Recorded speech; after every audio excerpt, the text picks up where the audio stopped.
যদি আপনি জন্ম কার্ড চান আমি দিতে পারবো না, তার কারণ আমার মা বাবা জন্মেছে হোম ডেলিভারি। নরেন্দ্র মোদী দিতে পারবেন, অমিত শাহ দিতে পারবেন? ওসব তো লুকিয়ে পড়িয়ে না ডুপ্লিকেট দেখাচ্ছে। এরা পারে না, এমন কোনো কাজ নেই। এসআইআর এর নামে এনআরসি হচ্ছে। ভোটার তালিকা সংশোধন নিয়ে নির্বাচন কমিশনকে আগেই আক্রমণ শানিয়েছেন বাংলার মুখ্যমন্ত্রী মমতা বন্দ্যোপাধ্যায়। প্রশ্ন তুলেছেন, 50 বছর আগে যারা জন্মেছেন তাদের জন্মের শংসাপত্র পাওয়া যাবে কি করে? সোমবার নেতাজি ইন্ডোরে বিএলএদের সঙ্গে বৈঠকে সেই জন্ম শংসাপত্র নিয়ে ফের প্রশ্ন তোলেন তৃণমূল সুপ্রিমো। ডিলিমিটেশনে অ্যাড্রেস চেঞ্জ হয়েছে, বাতিল। বিয়ে হয়ে অন্য বাড়িতে গেছে, বাতিল। বাংলা ইংরেজিতে নামে স্পেলিং এর ডিফারেন্স আছে, বাতিল। এই অধিকারটা কে দিল? এসআইআর এর জন্য জন্মের শংসাপত্র চাওয়া হচ্ছে, কিন্তু তা অনেকের কাছেই নেই। জন্মের শংসাপত্র নেই তার মা বাবারও, কারণ তারা হাসপাতালে নয় বাড়িতে জন্মেছিলেন। এই যুক্তিতে এসআইআর প্রক্রিয়া নিয়ে তোপ দাগেন মুখ্যমন্ত্রী মমতা বন্দ্যোপাধ্যায়। নিশানা করেন প্রধানমন্ত্রী নরেন্দ্র মোদী এবং কেন্দ্রীয় স্বরাষ্ট্রমন্ত্রী অমিত শাহকে। তৃণমূল সুপ্রিমোর দাবি, মোদী শাহদের কাছেও তাদের বাবা মায়ের জন্মের শংসাপত্র নেই। তারা ডুপ্লিকেট বা নকল ভুয়ো শংসাপত্র বানিয়ে নিয়েছেন বলেও মন্তব্য করলেন মমতা বন্দ্যোপাধ্যায়। বলছে ম্যাচ করছে না বাবা মায়ের নাম, কি করে করবে? 2002 কি ইনস্টিটিউশন ডেলিভারি ছিল? 2002 মা বাবার একটা নাম দিয়ে দিয়েছে, বয়স দিয়ে দিয়েছে। তখন তো তারা ঘরে জন্মেছে।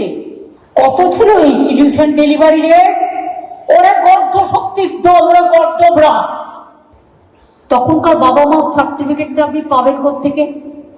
আমার মায়ের যদি আপনি জন্ম কার্ড চান আমি দিতে পারবো না, তার কারণ আমার মা বাবা জন্মেছে হোম ডেলিভারি। নরেন্দ্র মোদী দিতে পারবেন, অমিত শাহ দিতে পারবেন? ওসব তো লুকিয়ে পড়িয়ে না ডুপ্লিকেট দেখাচ্ছে। এরা পারে না, এমন কোনো কাজ নেই। সোমবার নেতাজি ইন্ডোরে বিএলএদের সঙ্গে বৈঠকে মমতা বলেন, কতজন স্কুলে পড়তো, সার্টিফিকেট কতজনের আছে? নরেন্দ্র মোদী, অমিত শাহ পারবেন? ফেক ডুপ্লিকেট সার্টিফিকেট বানিয়েছে। এরপরেই কটাক্ষ, একটা ডুপ্লিকেট ফেক শংসাপত্র বানাতে 1 সেকেন্ড লাগে, কিন্তু বাংলার মানুষ তা বানাবে না। একটা ডুপ্লিকেট ফেক বানাতে তো 1 সেকেন্ড, কিন্তু আমরা তো ফেক বানাবো না, বড়দিন আসছে কেক বানাবো। সেই কেক খেয়ে তোমাদের হজম করবো। বাংলায় এসআইআর প্রক্রিয়া নিয়ে যেসব নথি চেয়েছে নির্বাচন কমিশন, তা নিয়ে প্রথম থেকেই প্রশ্ন তুলে এসেছেন মমতা। 25 থেকে 30 বছর আগে অধিকাংশ মানুষেরই জন্ম বাড়িতে হতো।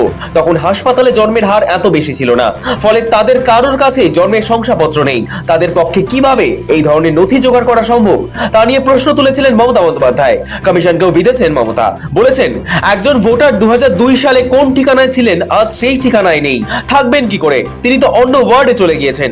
বিয়ের পরে মেয়েরা শ্বশুর বাড়ি চলে যায়, কেউ পদবি পরিবর্তন করে, কেউ করে না। যারা পরিবর্তন করেছে তাদের আপনারা বাদ দিয়ে দিচ্ছেন। কোন কারণে? তারা বৈধ ভোটার। কেউ বাবা মায়ের নাম লিখতে গিয়ে এর জায়গায় ই লিখেছে। বাংলায় যেটা আ হয়, ইংরেজিতে সেটা ডাবল এ হয়। একটা হকার, দোকানদার, একটা গরিব মানুষ, বস্তির মানুষ, একটা মহল্লার মানুষ, কলোনির মানুষ তোমার ইংরেজি বুঝবে কিভাবে? সে প্রসঙ্গে ফের সরব তৃণমূল সুপ্রিমো মমতা বন্দ্যোপাধ্যায়। শৌভিক সান্যালের রিপোর্ট, সময়, কলকাতা।